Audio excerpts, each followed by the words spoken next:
Hi everyone, it's Dr. Ramani. Welcome back to my YouTube channel. As always, I'm thrilled to be sharing all kinds of new issues with you, and today's a big one. Here's a big question.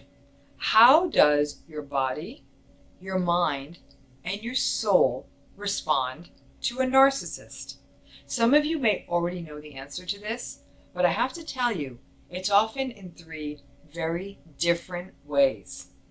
Before we go on, as always, please subscribe to this channel to keep getting this content. Please look out for my book that's coming out in a few weeks, because then all of these answers are in one place. It'll be available on Kindle, and e-readers, the regular book, and as an audiobook. So let's go back to the question. How does a narcissist, or being with a narcissist, affect your body, mind, and soul? Let's start with the easy one. Let's start with your mind. Narcissists, and I hope your kids aren't watching this, narcissists are a mindfuck because they confuse us. They turn us upside down with their gaslighting. Some days are good, so we're like, this is great. I found it. This is the whole package. Charm, charisma, excitement. And then they discard us. They change the rules. They move the goalposts. They throw tantrums and then they apologize. They always leave us feeling off balance. So our minds tend to make excuses for them. Our minds are amazing at being accommodating. Our brains work like computers in that way. They take in the data and they figure things out. And you got to remember, our brain, in some ways, is a pre-populated computer. It comes to us not only with our own temperament and genetics and things like that, but very quickly it starts learning the rules around us. So for example, if you come from a family where forgiveness is the most important thing, no matter how terrible someone is, your mind is going to hold that. And you're going to come up with complex rationalizations so you can forgive this person. Or if you're taught that quitting, only losers quit, you're like, I can't quit a relationship. I can't quit a job because of a toxic boss. That big lesson can often lead your mind to figure out a way to make excuses, issue second chances, write rationalizations. And it's your mind that often keeps you in a narcissistic relationship longer than you should be. I gotta be honest with you, when you're in a relationship with a narcissist, your mind is actually one of the least useful parts of you, because it is so good at saying, well, you had a good day, and a good day is a good thing, so why not try another day? So let's talk about your body, because where your mind may mess with you and always sort of be a little bit too logical, sort of the Dr. Spock of your brain, your body is a heck of a lot more honest. Your body tells the truth. And if you look at some of, for example, Bessel van der Kolk's work on post-traumatic stress, he does a beautiful job, and he says something amazing. He says, the body keeps score. And I agree with that. Your body is honest.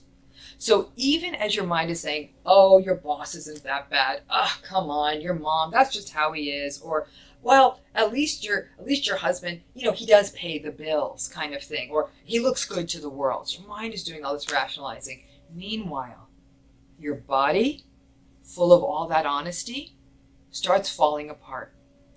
I have had clients tell me everything from bizarrely developing autoimmune conditions when that wasn't even a risk factor in their family, to having back spasms that were unrelenting, horrifying migraines, pain throughout their body, all kinds of gastrointestinal problems, numerous neurological issues, eye twitches, you name it. Physically, their bodies started giving out. And these were people who were otherwise healthy. Their labs were normal. In general, they took decent care of themselves. Genetically, they were pretty clear. Like, it wasn't like this was playing out some sort of intergenerational cycle of illness.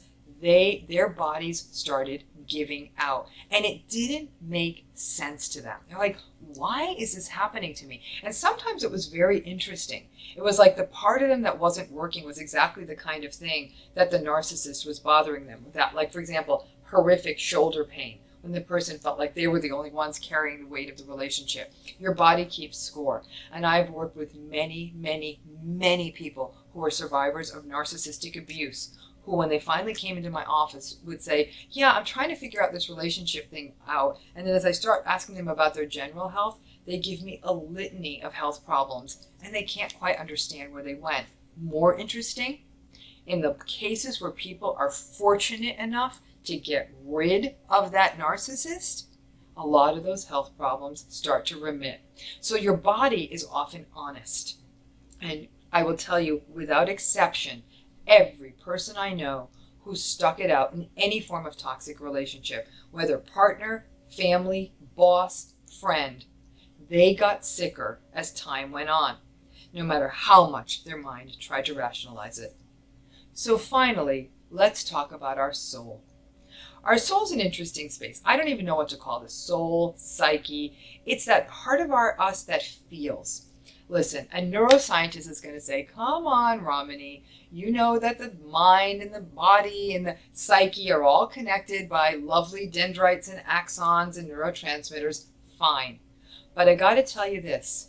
Many, many times what I'll see is people who are having anxiety reactions, fear reactions, or just a sense that they are no longer themselves. They're almost like psychologically uncomfortable, in addition to being physically uncomfortable, even as their mind is saying, stick it out, you can find a compromise, there's another way to think about this. So that rational kind of mind is just sort of fighting and pushing and saying, come on, look at the data, and the data, even when the data is not good.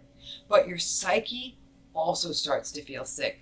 The main thing we often see is anxiety, apathy, helplessness, worry, self-doubt.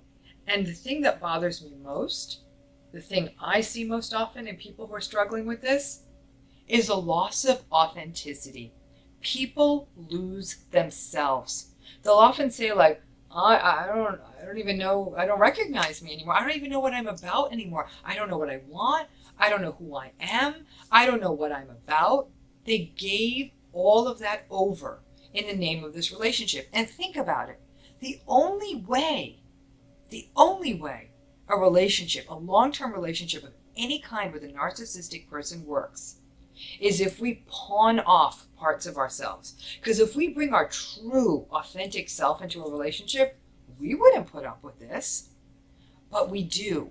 And that's that stupid rational mind telling us to stick it out because it's the right thing to do. But our psyche gives in. And different parts of our brain likely are kind of working overtime. The fear network is likely firing and firing. Listen, I've worked with lots of people who will say, as the holidays get closer, there's a heaviness I feel. Like this, not only do they start feeling sick, but they're like, the holidays are supposed to be fun, and there's gifts, and there's dinner, and isn't this great? And yet they say, each day closer, I get sadder and sadder. The psyche knows too. The psyche also keeps score. And that fear increases and increases. They find themselves becoming more irritable, more worried. And even in the day-to-day, I've had many people tell me, when I hear his or her car pull into the driveway, that's when I get upset. And they'll start saying, I hear the car in the driveway, and my heart starts racing, or I feel that uncomfortable feeling in my stomach. And I don't mean this in the case that these are violent relationships. These are just sort of those psychologically numbing, invalidating, dehumanizing relationships that leave you feeling that at best, you're just keeping time and wondering, why am I doing this? So your mind, body, and soul actually experience narcissists in very different ways. And the reason most people stick it out is because they listen to their minds, which is what we often do, even as their body is falling apart and their soul is cracking. If I can give you only one piece of guidance, respect yourself enough to listen not just to your mind. Obviously it's got a little bit to bring to the table, but please heed your body, heed your psyche. They're also communicating with you. We are so contemptuous of talking about vulnerability and feelings in our culture that we're not even willing to sit down and feel them in ourselves. And in a world where everything's quick and I can distract myself with Instagram or food or shopping or whatever else I can just sort of summon up quickly, like Netflix and thousands of hours of programming, very rarely do we stop and sit and say, who am I? What am I about? And am I really that person while I'm in this toxic relationship? The answers are there. Don't be afraid. It doesn't mean you got to walk away. It doesn't mean you have to divorce your mother, but it does mean you have to pay attention so you can set boundaries and protect yourself. As always, thanks for listening. Please keep tuning in, subscribing, hit the bell so you can keep getting notifications about this content. Please read my books. A lot of these answers are there, and I look forward to talking to you again soon.